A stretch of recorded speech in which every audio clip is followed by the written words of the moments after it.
गणेशाय नमः। जय श्री कृष्ण, राधे राधे। प्यारे भक्तों, आज आप सभी श्रवण करेंगे आश्विन महीने की कृष्णा पक्ष की चतुर्थी की कथा। साथ में श्रवण करेंगे चौथ माता की व्रत कथा।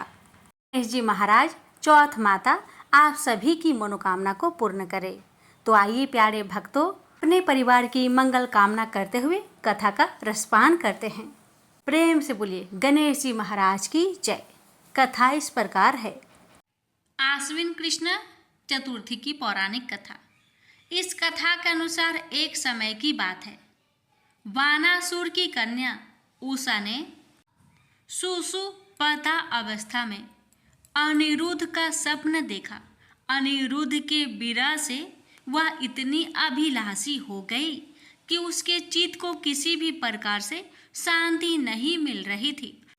उसने अपनी सहेली चित्रलेखा से त्रिभुवन के संपूर्ण प्राणियों के चित्र बनवाए।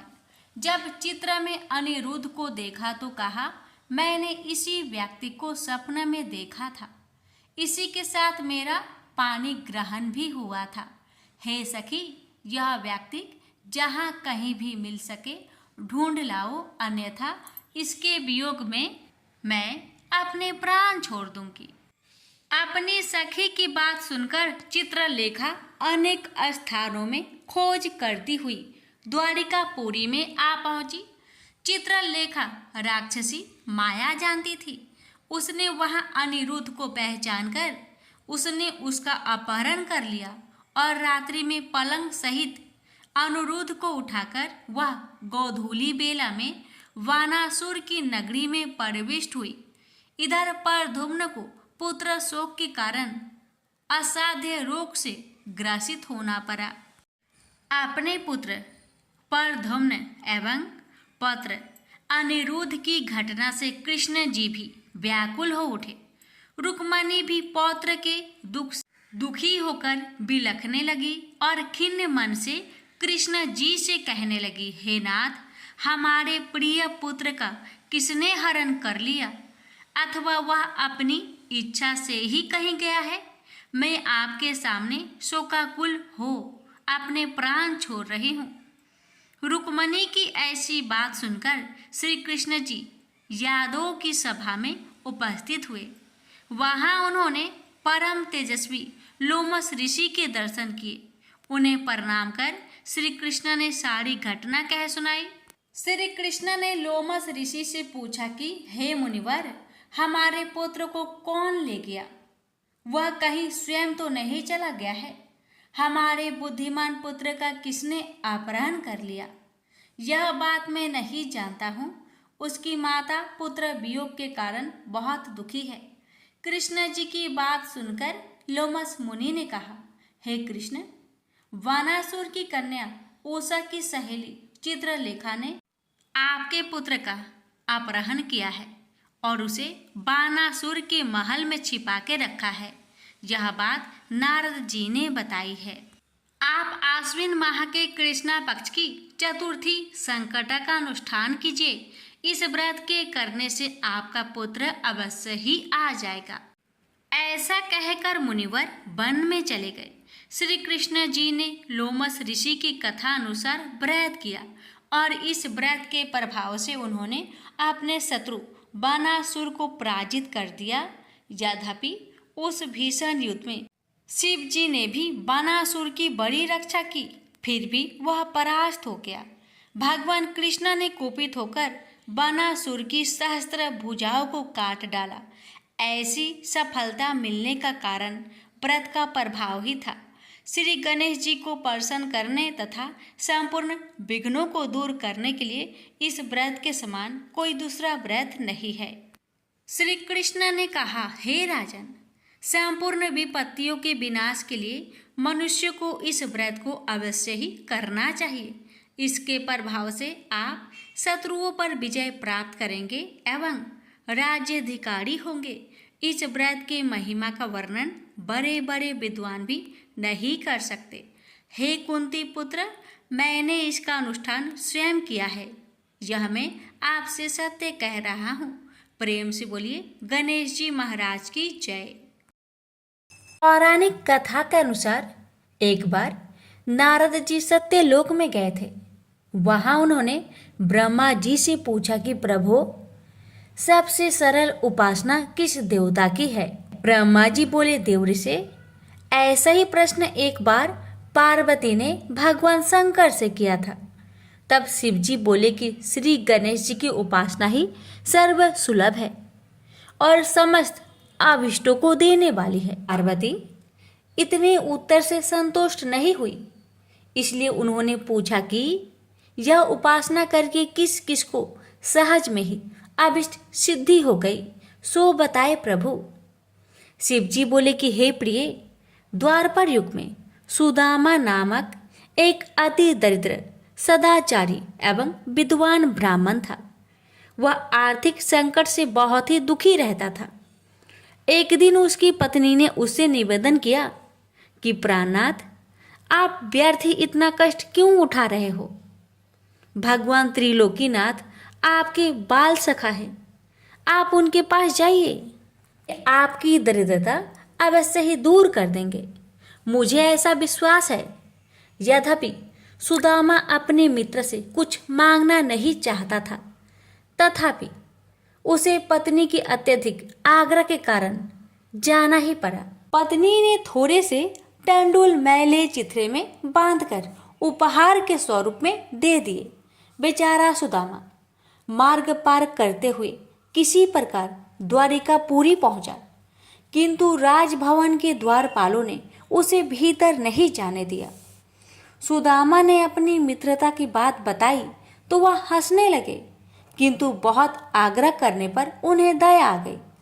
एक द्वारपाल ने द्वारिकाधीश से जाकर कहा, प्रभु, कोई सुदामा नाम का दरिद्र ब्राह्मण द्वार पर खड़ा है, जो कि वह स्वयं अपने आप को आपका बाल सखा बताता है और आपसे मिलना चाहता है।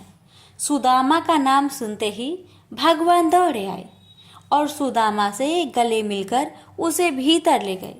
सभी आबाक देखते रह गए।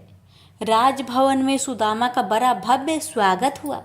दोनों मित्र बड़े प्रेम से पुरानी बातें कर रहे थे। तभी उन्होंने सुदामा के हाथ की पोटली देख ली।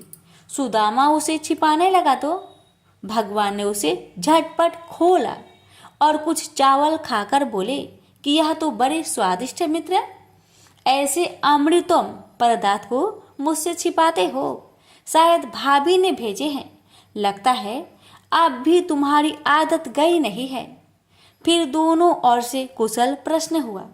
सुदामा ने सर्व कुशल बताते हुए अपनी दरिद्रता की बात कही, जिसे सुनकर श्री कृष्ण ने पूछा कि मित्र, तुम गणेश्वर की पूजा करते हो क्या? यदि उन प्रभु को प्रसन्न कर लो तो सभी कामनाएं पूर्ण हो जाएगी। सुदामा ने पूछा कि यह गणेश्वर कौन है, इनकी पूजा का विधान क्या है? तब भगवान बोले कि गणेश्वर उन परम ब्रह्मा परमात्मा का ही नाम है, जो अनादि अनंत सर्वस्वर एवं परम पूजनीय है। ब्रह्मा विष्णु और शिव भी उन्हीं के अनुशासन पर रहकर सृष्टि की रचना, पालन और लय करते हैं। वे ही प्रभु एकमात्र उपासनीय एवं सर्व कामदाता है। समस्त देवता, ऋषि मुनि एवं वेदज्ञ ब्राह्मण उन्हीं गणेश जी की उपासना में सदैव लगे रहते हैं। तुम भी उन्हीं का पूजन और व्रत करो। सुदामा ने पूछा कि गणेश जी का व्रत कब करना चाहिए, उनके ध्यान, पूजन, वृंदांत को कैसे किया जाता है, ये भी कहिए। कृष्ण बोले कि हे सखा, तुम इनका व्रत किसी भी मास की चतुर्थी में कर सकते हो, अथवा बैसाखी पूर्णिमा, कार्तिकी पूर्णिमा या अन्य किसी पुण्य अवसर पर करो। यदि मंगल, शुक्र या रविवार के दिन करो तो भी शुभ है। प्रातःकाल स्नान आदि से निवृत्त होकर व्रत का संकल्प लेना चाहिए। फिर तिल और आंवले के चूर्ण का उपटन लगाकर पुनः स्नान करें। एक स्नान प्रदोष काल में और भी कर ले तो अति उत्तम माना जाता है। स्नान के पश्चात स्वास्तिक वाचन, पुण्य वाचन एवं नव ग्रहों का पूजन करें। धरती को गोबर से लिपकर चौक पूरे और चौकी रखकर उस पर कलश स्थापना करे। फिर गणेश जी की धातु की या मिट्टी की मूर्ति स्थापित कर षोडशोपचार से पूजन करे। नैवेद्य में उत्तम घृत आदि के साथ निर्मित मोदक रखे। यदि यह संभव ना हो तो समस्त उपचार मानसिक भी हो सकते हैं। हे मित्र, भावना सर्वोपरि है, इसलिए पूजन में भक्ति भाव भी विशेष फलदायक होता है। यदि श्रद्धा हो तो पूजन कार्य संपन्न होने पर ब्राह्मणों को भोजन कराए और यथाशक्ति दक्षिणा दे। सबके अंत में अपने परिवारजनों एवं पत्नी पुत्र आदि के साथ बैठकर स्वयं भोजन करे। यह व्रत का विधान तुम्हें मैंने बता दिया है। मामा ने पूछा कि इस व्रत को पहले किसने किया था? तब श्री कृष्ण ने इसके उत्तर में कहा कि एक बार प्रलय के पश्चात सृष्टि की उत्पत्ति होनी थी, परंतु ब्रह्मा जी को अनेक विघ्नों का सामना करना पड़ा। तब ब्रह्मा जी ने गणपति का ही पूजन किया और उनसे शक्ति प्राप्त करके सृष्टि रचना का कार्य संपन्न किया। हे सखा, मुझे भी दुष्ट दलन करके धर्म संस्थापनार्थ अवतार लेने की शक्ति उन्हीं गणाधीश्वर से प्राप्त हुई है। मैं तो प्रति शुक्रवार में गणेश जी का व्रत किया करता हूँ। यह सुनकर सुदामा बड़ा प्रसन्न हुआ और उसने यथाचित वृत्ति से प्राप्त होने वाले द्रव्य से वही गणेश जी का पूजन संकल्प किया और श्री कृष्ण का परामर्श से उन्हीं के साथ आराधन कर प्रसाद ग्रहण किया। फिर उसने भगवान से घर जाने की अनुमति मांगी। जब सुदामा जाने लगा तब श्री कृष्ण उसे बहुत दूर तक पहुंचाने गए। फिर सुदामा के आग्रह से अपने भवन लौट आए। उधर सुदामा अपने घर को शीघ्रता से चल पड़ा। तभी मार्ग में मणि नामक एक धनी व्यापारी से उसकी भेंट हुई। रात्रि में सुदामा जहाँ ठहरा था वही व्यापारी भी आ ठहरा, किंतु जब वह प्रगाढ़ निंद्रा में था तब चोरों ने उसका सारा धन चुरा लिया। जब उसकी आँख खुली तब उसने संकल्प किया कि यदि गया हुआ धन मिल जाए तो उसका आधा भाग ब्राह्मण को दान कर देगा।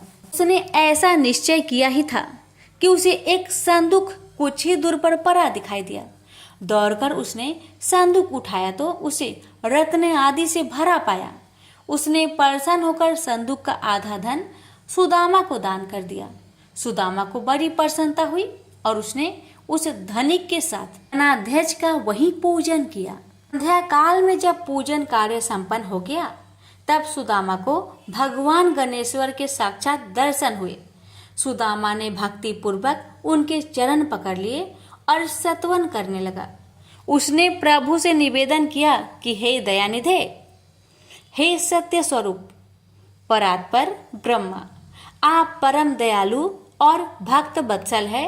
हे नाथ, आपकी महिमा अपरंपार है, जिसे ब्रह्मा विष्णु और शिव भी नहीं जान पाते, तो मेरे जैसे तुच्छ जीव का तो कहना ही क्या है। हे प्रभु, आप सर्वशक्तिमान की स्तुति के लिए सार्थक शब्दों का भी तो मुझे ज्ञान नहीं है। हे दीनबंधु, मुझ पर दया कीजिए। आपको बारंबार नमस्कार है, नमस्कार है। गणेश जी ने प्रसन्न होकर सुदामा के मस्तक पर अपना वरद हस्त फेरते हुए कहा कि हे वृषश्रेष्ठ, वर मांगो, मैं तुम पर बहुत प्रसन्न हूँ। सुदामा ने हाथ जोड़कर कहा, करुणा सिंधु, जब आप सर्व ऐश्वर्यमय की मुझ पर पूर्ण कृपा है तो फिर क्या मांगो। हे नाथ, यदि आप प्रसन्न है तो मुझे अपनी अनन्य भक्ति प्रदान करें। बस यही मेरे लिए अत्यंत श्रेष्ठ वर होगा। गणेश्वर एवं मस्तु कहकर तर ध्यान हो गए। उस समय वह धनिक भी वहां उपस्थित था। उसने सुदामा से गणेश जी की पूजन और महात्म्य संबंधी कुछ बातें पूछी और फिर उसने स्वयं भी श्री गजानन का व्रत करने का संकल्प किया। सुदामा पर भगवान गणाध्यक्ष की बड़ी महती कृपा हुई। मामा वहां से चलकर अपने घर पहुंचा तो यह देखकर अत्यंत विस्मय करने लगा, वहां कहीं भी उसकी पर्णकोटि नहीं है। वरण एवं वैभवशाली भवन खड़ा है जो वहां कभी नहीं था। सुदामा सोचने लगा कि यह क्या हुआ, क्या किसी ने मेरी कुटी तुड़वाकर अपना महल बनवा लिया है, और यदि ऐसा है तो मेरी पत्नी कहाँ गई। सुदामा इस प्रकार चिंता में पड़ा था। तभी उसकी पत्नी ने भवन के भीतर से उसे देख लिया और सेवकों को उसे बुला लाने की आज्ञा दी। जब सुदामा भीतर गया तो उसकी पत्नी ने कहा कि हे नाथ, रात में मैं अपनी पूर्ण कोटि में सोई हुई थी और प्रातः आँख खोलने पर अपने को इस राजसी भवन में पाया। मुझे आश्चर्य है कि यह सब क्या हो गया। इतने दास दासी भी न जाने कहाँ से आ गए हैं। तब सुदामा ने भगवान गणेश जी के प्रसन्न होने का समस्त वृत्तांत अधोपांत सुना दिया। फिर तो वे प्रतिमासी गणेश जी का पूजन करने लगे तथा यह सर्व सुख भोगकर अंत में गणेश लोक को प्राप्त हुए। प्रेम से बोलिए गजानंद भगवान की जय। एक सेठ सेठानी थे। उनका एक बेटा और बहू थे। बहू सबको भोजन करा के फिर स्वयं भोजन करती थी। एक पड़ोसन ऐसी भी थी जो रोज पूछती थी कि बहू, तुमने आज क्या बनाया और क्या खाया। पड़ोसन की बातें सुन बहू कहती, ठंडो बासी। एक दिन उसके पति ने ऐसा सुनकर विचार किया कि आज तो पकवान बनाए जाए, फिर देखते हैं कि मेरी पत्नी क्या कहती है। उसने तरह तरह के पकवान बनवाए और घर के सभी लोगों ने एक साथ बैठकर भोजन किया। आज भी पड़ोसन ने पूछा तो बहू ने कहा, ठंडो बासी। सेठ के लड़के ने सोचा, हो न हो कोई बात अवश्य है जिससे मेरी पत्नी ऐसा कहती है। उसने पत्नी से पूछा, तुम रोज ठंडो बासी खाया ऐसा क्यों कहती हो, जबकि हम सब ने एक साथ बैठकर कई तरह के पकवान खाए। उसकी पत्नी बोली, हम लोग जो खा रहे हैं वह बाप बूढ़ों की कमाई है। जिस दिन आप कमा कर लाओगे उस दिन मैं समझूंगी कि ताजा भोजन कर रही हूँ। अब एक दिन लड़के ने माँ से कहा, माँ, मैं एक बड़े शहर में कमाई करने जा रहा हूँ। माँ बोली, बेटा, अपने पास इतना धन है कि खाया नहीं खुटेगा। माँ के मना करने पर भी बेटे ने स्वयं कमाने का दृढ़ निश्चय कर लिया और जाते समय पत्नी से कहा, मैं जब तक कमाकर बहुत सा धन लेकर ना आऊं तुम चूल्हे की आग मत बुझने देना। एक दिन चूल्हे की आग बुझ गई तो वह मन ही मन घबराने लगी कि कहीं मेरे पति पर संकट तो नहीं आन पड़ा। जल्दी से पड़ोस में जाकर आग लाकर चूल्हे में रख दूं, ऐसा विचार करके पड़ोस में गई। वहां पड़ोसन चौथ माता का व्रत पूजन कर रही थी। पड़ोसन ने कहा, थोड़ी देर में आकर आग ले जाना। बहू ने पड़ोसन से पूछा, आप यह व्रत क्यों करती है, इससे क्या मिलता है। पड़ोसन ने कहा, यह चौथ माता का व्रत है, इसके करने से अन्न लक्ष्मी मिले और सभी मनोकामना पूरी होती है। अब पड़ोसन की बात सुनकर बहू भी चौथ माता का व्रत करने लगी।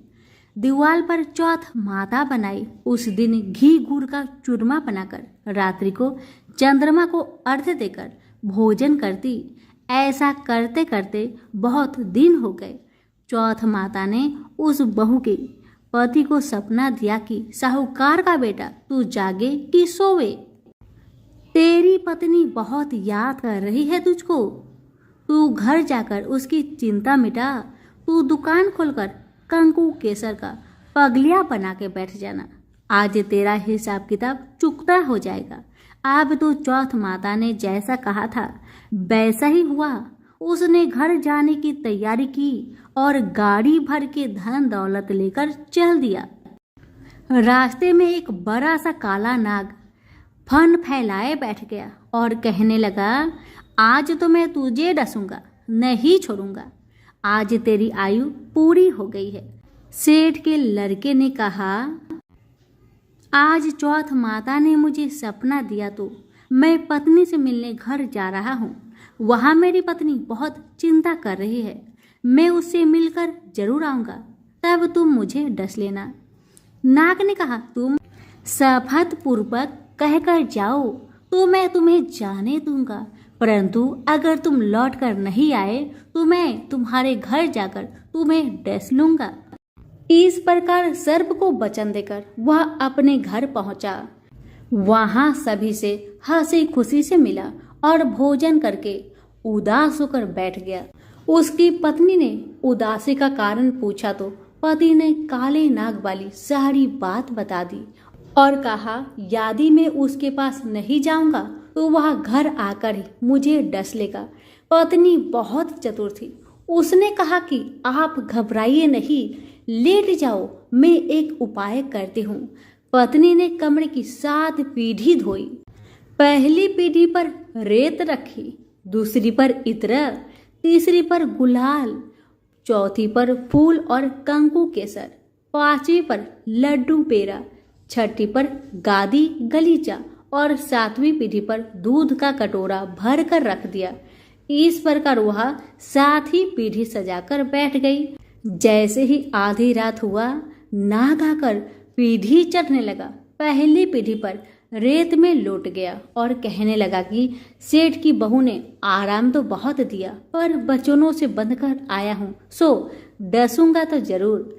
इसी प्रकार 7 पीढ़ियों पर नाग आराम करता हुआ और कहता हुआ कि डसूंगा जरूर कमरे में ही जाने वाला था कि चौथ माता ने विचार किया कि मैं अगर इसे नहीं बचाऊंगी तो संसार में धर्म कर्म और व्रत पूजन को कौन मानेगा। अब तो गणेश जी, चंद्रमा जी और चौथ माता ने उसे बचाने का विचार किया। चंद्रमा जी ने उजाला किया, चौथ माता ढाल बनी और गणेश जी ने तलवार लेकर नाग को मार दिया और ढाक से ढक दिया। अब बहू भी थकी हारी सो गई। जब सुबह हुई तो लोग बेटे से मिलने आए, परंतु बेटा बहू तो उठे ही नहीं थे। बहुत देर हो गई तो माँ उन्हें उठाने गई। माँ ने 7 पीढ़ियों पर जो कुछ देखा तो बहुत घबरा गई। घबराते हुए बेटा बहू को आवाज लगाई, बेटा बहू उठो तो देखो कि एक ढाल तलवार वहां पड़ी है। अब ढाल उठाई तो वहीं काला नाग मरा हुआ पड़ा है। बेटा बहू ने सोचा कि आज तो धर्म कर्म ही आड़े आई, जो भगवान गणेश जी और चौथ माता ने अपनी रक्षा की है। हे चौथ माता, जैसे आपने सेठ के बेटे बहू की रक्षा की, वैसी सबकी करना। सभी प्रेम से बोले, चौथ माता की जय हो, गणेश महाराज की जय हो। किसी गांव में एक विधवा माता और उसका एक पुत्र रहता था। वह गायों को चराकर अपना पालन पोषण करता था। उसकी माता 12 मासी चौथ माता का व्रत करती थी। वह हर महीने की विनायक चौथ को चूरमे के 5 लड्डू बनाती। उनमें से एक चौथ माता का, एक गणेश जी का, एक गाय माता का निकालकर दान करती, एक बेटे को खिलाती और एक स्वयं खाती। जब जेठ महीने की चौथ थी, बेटा पड़ोसन के घर गया। वहां चूरमा देखकर पूछने लगा कि दीदी आप क्या कर रही हो। अब वह बोली, आज चौथ की व्रत है, इसलिए मैंने चूरमा बनाया है। मगर तेरी माँ तो हर चौथ को ही बहुत सारे लड्डू बनाती है, पर तुझे केवल एक ही लड्डू खाने को देती है। ठंडी बासी रोटी की खाने को देती है। लड़का पड़ोसन की बातों के बहकावे में आ गया और अपनी माता से बोला, माँ तू चूरमा खाती है और मुझे सिर्फ एक लड्डू देती है, इसलिए तू अब चौथ माता का व्रत करना छोड़ दे। माँ ने कहा, बेटा ये तो चौथ माता का व्रत है, तेरे ही सुख शांति के लिए करती हूँ मैं यह व्रत नहीं छोड़ सकती हूँ। यह सुनकर बेटा नाराज होकर विदेश जाने लगा। माँ बोली, बेटा यदि तू मेरे से नाराज होकर विदेश जाना चाहता है तो ये माताजी की आंखें अपने साथ ले जा। यदि तेरे पर कोई संकट आए तो चौथ माता और विनायक जी का नाम लेकर इन्हें डाल देना, तेरा संकट दूर हो जाएगा। लड़का आंखों को लेकर विदेश चला गया।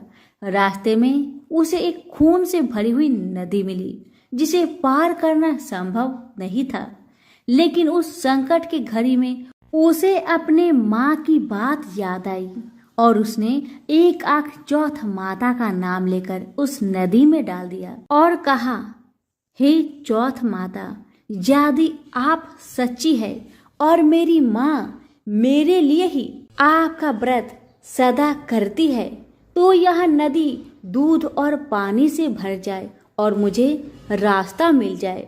उसके ऐसे कहते रास्ता मिल गया। आगे चलने पर भयंकर जंगल से भी उसे इसी प्रकार आके पूर कर गुजरना पड़ा। आगे चलकर एक नगर में पहुंचा। उस नगर के राजा के यहाँ रोज एक मिट्टी के बर्तन का आवा पकता था। वहाँ आवा तब पकता था जब उसमें एक आदमी की बलि दी जाती थी, यानी एक आदमी को बर्तनों के साथ चुन दिया जाता था। उस लड़के ने वहां जाकर देखा, एक बुढ़िया माई आटा पीसते जा रही थी और रोती जा रही थी। उस लड़के ने इसका कारण पूछा तो बुढ़िया माई बोली कि बेटा, आज मेरे इकलौते बेटे का इस आवा में जाने का नंबर है। तब वह लड़का बोला, हे बुढ़िया माई, तू मुझे जल्दी से खाना खिला दे, तेरे पुत्र की जगह में मैं जाऊंगा। बुढ़िया माई के मना करने पर भी वह नहीं माना और राजा का बुलावा आने पर अपना सामान बुढ़िया माई के घर छोड़कर वह चला गया। रात में चौथ माता के आंखें वह एक लोटा जल उस आवा में अपने साथ रख लिया और चौथ माता का नाम लेकर बैठ गया। दूसरे दिन आवा पककर तैयार हो गया। लोगों को बहुत आश्चर्य हुआ। प्रजा ने जाकर राजा से यह बात कही। तब राजा स्वयं देखने आए। आवा से बर्तन निकाले जाने लगे तो अंदर से आवाज आई, धीरे धीरे बर्तन उतारो, अंदर मैं हूँ। तभी राजा ने आवाज सुनकर कहा कि तू अंदर कौन है? कोई भूत प्रेत या कोई देव हो? तब वह लड़का बोला, कल जिस लड़के को तुमने आवा में चुना था मैं वही लड़का हूँ। लड़का बाहर आया। बाहर आने पर बुढ़िया माई वह राजा के पूछने पर उसने कहा कि यह सब चमत्कार तो मेरी चौथ माता वह विनायक जी के व्रत का है। मेरी माँ मेरी सलामती के लिए व्रत करती है। उन्हीं के प्रताप से आज मेरा यह भयानक संकट दूर हुआ है। राजा को विश्वास नहीं हुआ। तब राजा ने 2 घोड़े मंगवाए। एक पर स्वयं बैठा और दूसरे पर लड़के को बैठाकर उसके हाथ पैरों में जंजीर बांधी और कहा, यदि तेरी चौथ माता सच्ची है तो यह जंजीर मेरे हाथ पैरों में आ जाए। लड़के ने चौथ माता का आंख पुकार कर कहा, गणेश जी महाराज, आप ही मेरी रक्षा करना। इतना कहते ही भगवान की कृपा से वह जंजीर खुलकर राजा के हाथ में जा गिरी। राजा, रानी व प्रजा ने चौथ माता का चमत्कार अपनी आंखों से देखा।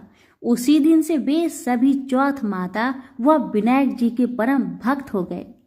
राजा ने अपनी राजकुमारी का विवाह उस लड़के के साथ कर दिया और बहुत सारा धन वैभव देकर उसको विदा किया। अब वह दोनों वर वधू अपने गांव पहुंचे तो लोगों ने जाकर बूढ़ी माई को बताया कि तेरा बेटा बहू को साथ लेकर आ रहा है। वह बोली, अरे नहीं, मेरे भाग्य में बहू बेटे का सुख कहाँ है। वह ऐसा कह ही रही थी कि दोनों जने उसके पैरों में गिर गए और बेटा अपने माँ से माफी मांगने लगा और कहने लगा कि यह सब चौथ माता का ही कृपा है कि आज मैं तेरे सामने खड़ा हूँ। उसके बाद उसने सारी नगर में ढिंढोरा पिटवा दिया कि सारी सुहागिने बेटे की माँ हो सके तो लड़कियां भी चौथ माता का व्रत करे और हो सके तो पूरी 12 महीने की चौथ करे, नहीं तो 4 बड़ी चौथ करे, नहीं तो 2 अवश्य करे। हे चौथ माता, जैसे आपने बूढ़ी माई और उसके बेटे को दिया वैसे सभी कहानी कहने और सुनने वाले को देना। प्रेम से बोलिए विनायक जी की जय हो, चौथ माता की जय हो। एक नगर में एक बूढ़ी माई रहती थी। वह अपने बेटे की सलामती के लिए 12 महीनों की चौथ का व्रत करती थी। हर चौथ को पंसारी से थोड़ा सा गुड़ और घी लाकर 4 लड्डू बनाती, एक बेटे को देती, एक से पूजा करती, एक हाथ कार के लिए निकालती और एक चांद उगने पर खुद खा लेती। एक बार उसका बेटा ताई से मिलने गया। ताई ने आश्विन मास की चौथ का व्रत रखी थी। लड़का कहने लगा, ताई मेरी माँ तो 12 महीने की चौथ करती है। लड़के की बात सुन ताई बोली, तेरी माँ तेरी कमाई से तर माल खाने के लिए 12 चौथ करती है, तू परदेश चला जा, वह एक भी चौथ नहीं करेगी। लड़के को लगा ताई सच कह रही है। लड़के ने जैसे ताई ने बताया ठीक वैसा ही किया। लड़का जैसे ही घर आता है अपनी माँ से कहता है, माँ मैं परदेश जा रहा हूँ, यहाँ तू मेरी कमाई खाने पीने में ही उड़ा देगी। माँ ने बहुत समझाया, माँ ने बहुत रोका, लेकिन बेटा नहीं माना। माँ ने उसे साथ ले जाने के लिए चौथ माता की आंखें दिए और कहा, बेटा कोई भी मुसीबत तुम पे आन पड़े तो ये आंखें तुम्हारी मदद करेगी, इस आंखें को तुम संभाल कर रखना। लड़का घूमते हुए एक नगर में पहुंचा। उसने देखा कि एक बूढ़ी माँ रोती जा रही थी और पुआ बनाते जा रही थी। उसने कारण पूछा तो बूढ़ी माई ने कहा, बेटा इस नगर की पहाड़ी पर एक राक्षस रहता है। पहले वह हर नगर में आकर कई लोगों को खाने के लिए मार देता था। अब यहाँ का राजा हर घर से एक आदमी दैत्य के पास भेजता है उसके भोजन के लिए, और आज मेरे बेटे की बारी है, इसलिए मैं रोई जा रही हूँ और अपने बेटे के लिए ही पुए बना रही हूँ, क्योंकि मेरा बेटा को पुआ बहुत पसंद है। बस इसीलिए आज आखिरी बार मैं अपने बेटे को पुए बनाकर खिलाऊंगी। उसके बाद मेरा बेटा पुआ कभी नहीं खा पाएगा, क्योंकि मेरे बेटे को तो राक्षस अपना भोजन बना लेगा। बूढ़ी माई की बातें सुन वह लड़का बोला, माई तू पुआ को मुझे खिला दे, आज तेरे बेटे की जगह मैं चला जाता हूँ। बूढ़ी माँ ने खीर पुए उस लड़के को प्यार से खिलाए। लड़का खा पीकर वह सो गया। रात को राजा के सैनिक आए तो बूढ़ी माँ ने उस लड़के को भेज दिया। राक्षस के सामने पहुंचने पर उसने चौथ माता के आंखें दैत्य की तरफ फेंककर कहा, हे चौथ माता, यदि मेरी माँ मेरी सलामती के लिए व्रत करती है तो दैत्य का सिर कटकर गिर जाए। और वैसा ही हुआ। दैत्य का सिर तुरंत कटकर गिर गया। लड़का वापस आ गया। राजा ने उसे उपहार देकर विदा किया। चलते हुए एक दूसरे राजा के नगर में पहुंचा।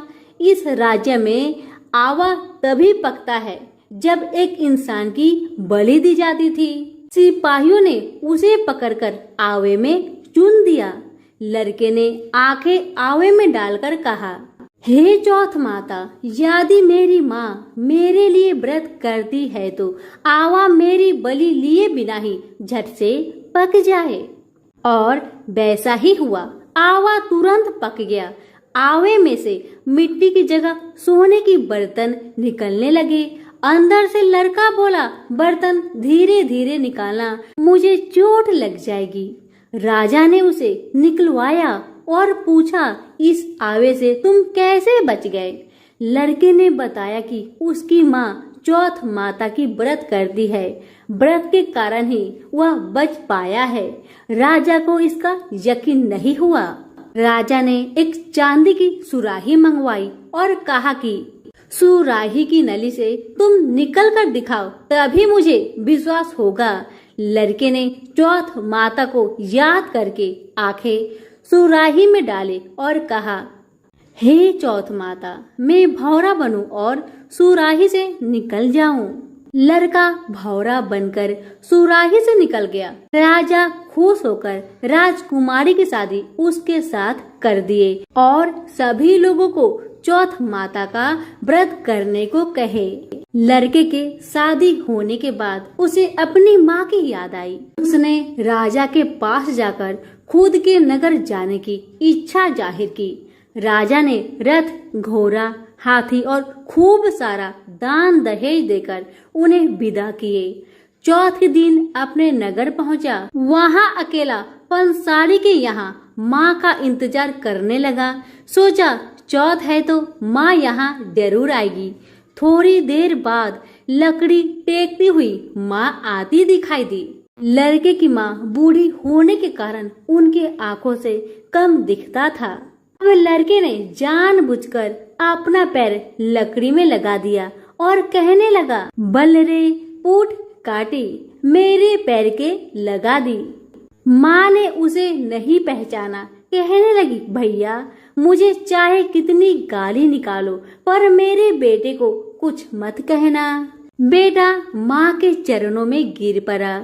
कहा, माँ मैं ही तेरा बेटा हूँ, मुझे माफ कर दे माँ, मुझे माफ कर दे। माँ ने अपने बेटे को सीने से लगा लिया। नगर के लोगों ने विश्वास नहीं किया कि वही उसका बेटा है। बूढ़ी माँ ने चौथ माता को याद करके कहा, हे चौथ माता, यदि मैं अपने बेटे के लिए व्रत करती हूँ तो मेरे स्तन में दूध भर जाए और उसकी धार मेरे बेटे के मुंह में जा गिरे। माँ के स्तन से दूध की धार निकलकर बेटे के मुंह में गिरने लगी। लोग चौथ माता की जय जयकार करने लगे। उस नगर के सभी लोग चौथ माता का व्रत करने लगे। हे चौथ माता, जैसे आपने बूढ़ी माँ और उसकी बेटे की सहायता की वैसे हमारे भी करना। कहानी सुनने वाले, हुक्कारे भरने वाले सभी पर अपनी कृपा बरसाए। सभी प्रेम से बोले, चौथ माता की जय हो। एक समय की बात है कि भगवान विष्णु का विवाह माता लक्ष्मी जी के साथ निश्चित हुआ। विवाह की सभी तैयारी होने लगी। सभी देवी देवताओं को निमंत्रण भेजे गए, लेकिन भूलवश गणेश जी को निमंत्रण देना रह गया था। इधर भगवान विष्णु की बारात जाने का समय आ चुका था। सभी देवता अपनी पत्नियों के साथ विवाह समारोह में शामिल होने को आए, परंतु सभी देवी देवताओं ने देखा कि गणेश जी कहीं दिखाई नहीं दे रहे हैं। तब उन सभी ने आपस में चर्चा की, क्या गणेश जी को नहीं न्योता दिया गया या गणेश जी ही नहीं आए हैं। सभी को इस बात पर बहुत आश्चर्य हुआ। इस बात पर उन सभी ने विष्णु भगवान से ही इसका कारण पूछा। विष्णु भगवान से पूछने पर उन्होंने कहा कि हमने गणेश जी के पिता भोलेनाथ, महादेव और माता पार्वती को न्योता भेजा था। यदि गणेश जी अपने पिता के साथ आना चाहते तो आ जाते, अलग से उन्हें न्योता देने की कोई आवश्यकता भी नहीं थी। दूसरी बात यह है, उनको खाने में 1.25 मन मूंग, 1.25 मन चावल, 1.25 मन घी और 1.25 मन लड्डू का भोजन चाहिए। यदि गणेश जी नहीं आएंगे तो कोई बात नहीं, दूसरे के घर जाकर इतना सारा खाना पीना अच्छा भी नहीं लगता। इतना वार्ता कर ही रहे थे कि किसी एक ने सुझाव दिया, यदि गणेश जी आते तो उनको द्वारपाल बनाकर बैठा सकते थे कि आप घर की याद रखना। आप तो चूहे पर बैठकर धीरे धीरे चलोगे तो बारात में बहुत पीछे रह जाओगे। यह सुझाव सबको पसंद आ गया, तो फिर विष्णु भगवान ने भी अपनी सहमति दे दी। तब गणेश जी को निमंत्रण देकर आमंत्रित किया और उनको समझा बुझाकर घर की रखवाली करने को बैठा दिया गया। बारात चल दी। तब नारद जी ने देखा कि गणेश जी तो दरवाजे पर ही बैठे हुए हैं, तो वे गणेश जी के पास गए और रुकने का कारण पूछा। गणेश जी कहने लगे कि विष्णु भगवान ने मेरा बहुत अपमान किया है। नारद जी ने कहा कि आप अपनी मूषक सेना आगे भेज दो तो वह रास्ता खोद देगी, जिससे उनके वाहन धरती में धंस जाएंगे। तब आपको सम्मान पूर्वक बुलाना पड़ेगा। अब तो गणेश जी ने अपनी मूषक सेना को आदेश दिया, जाओ, और सेना ने जमीन पोली कर दी। जब बारात वहां से निकली तो रथों के पहिए धरती में धंसने लगी। आप कोशिश की परंतु पहिए नहीं निकले। सभी ने अपने अपने उपाय किए, परंतु पहिए तो नहीं निकले, बल्कि जगह जगह से टूटने लगे। किसी को समझ में नहीं आ रहा था कि अब क्या किया जाए। तब तो नारद जी ने आकर कहा, आप लोगों ने गणेश जी का अपमान किया, जिस कारण यह विघ्न आ रहे हैं। यदि उन्हें मनाकर लाया जाए तो आपका कार्य सिद्ध हो सकता है और यह संकट टल सकता है। शंकर भगवान ने अपने दूत नंदी को भेजा और वे गणेश जी को लेकर आए। गणेश जी का आदर सम्मान के साथ पूजन किया गया। फिर रथ के पहिए निकलने लगे और यह संकट टल गया। अब रथ के पहिए निकल तो गए, परंतु वे टूट फूट गए थे, तो उन्हें सुधारे कौन। पास के खेत में एक खाती काम कर रहा था। उसे बुलाया गया। खाती अपना कार्य करने से पहले श्री गणेशाय नमः कहकर गणेश जी की वंदना मन ही मन करने लगा। देखते ही देखते खाती ने सभी पहियों को ठीक कर दिया। तब खाती कहने लगा कि हे देवताओं, आपने सर्वप्रथम गणेश जी को नहीं मनाया होगा और न ही उनकी पूजन की होगी, इसलिए तो आपके साथ यह संकट आया है। मैं तो मूर्ख अज्ञानी हूँ, फिर भी पहले गणेश जी को पूजते हैं, उनका ध्यान करते हैं। आप लोग तो देवगण हैं, फिर भी आप गणेश जी को कैसे भूल गए। अब आप लोग भगवान श्री गणेश जी की जय बोलकर जाए तो आपके सब काम बन जाएंगे और कोई संकट भी नहीं आएगा। ऐसा कहते हुए बारात वहां से चल दी और विष्णु भगवान का लक्ष्मी जी के साथ विवाह संपन्न करा के सभी सकुशल घर लौट आए। हे गणेश जी महाराज, आपने विष्णु को जैसा कारज सरियो, ऐसा कारज सबको सिद्ध करिजो। बोलिए गजानन भगवान की जय। अब सुनिए चौथ माता जी की आरती। ओम जय श्री चौथ मैया, बोलो जय श्री चौथ मैया। सच्चे मन से सुमिरे सब दुख दूर भैया। ओम जय श्री चौथ मैया। ऊंचे पर्वत मंदिर शोभाती भारी, देखते रूप मनोहर असुरन भयकारी।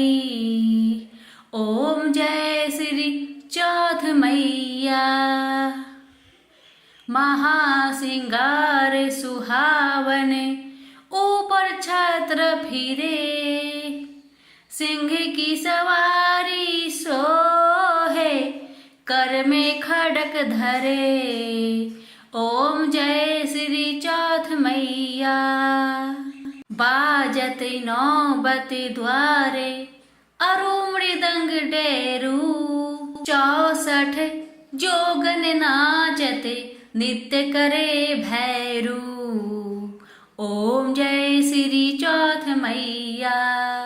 बरे बरे बलशाली तेरा ध्यान धरे, ऋषि मुनि नर देवा चरणों आन परे।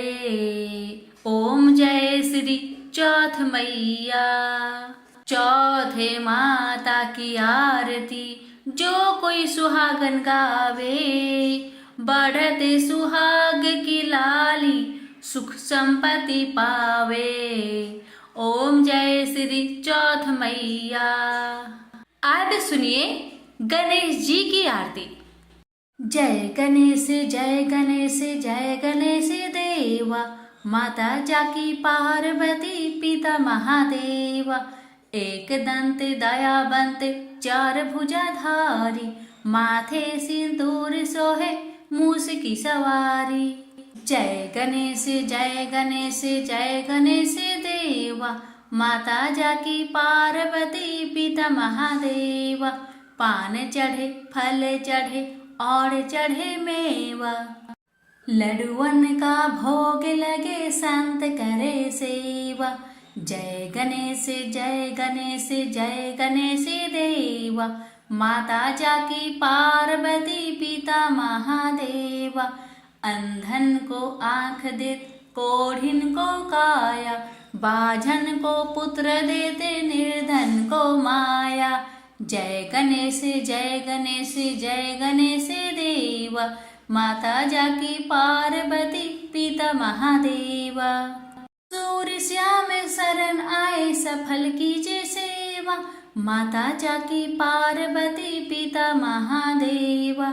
जय गणेश जय गणेश जय गणेश देवा, माता जाकी पार्वती पिता महादेवा। दीनन की लाज रखो शंभु सुतेकारी, कामना को पूर्ण करो जाओ भलिहारी। जय गणेश जय गणेश जय गणेश देवा, माता जाकी पार्वती पिता महादेवा। प्रेम से बोलिए गणेश भगवान की जय। हे भगवान, हे चौथ माता, अपने सभी भक्तों की सभी मनोकामना को पूर्ण करना, सभी कष्टों को दूर करना, और हम जो आपकी कथा सुना रहे हैं हम पर भी अपनी कृपा सदा बनाए रखना। प्रेम से बोलिए चौथ मैया की जय, गणेश भगवान की जय।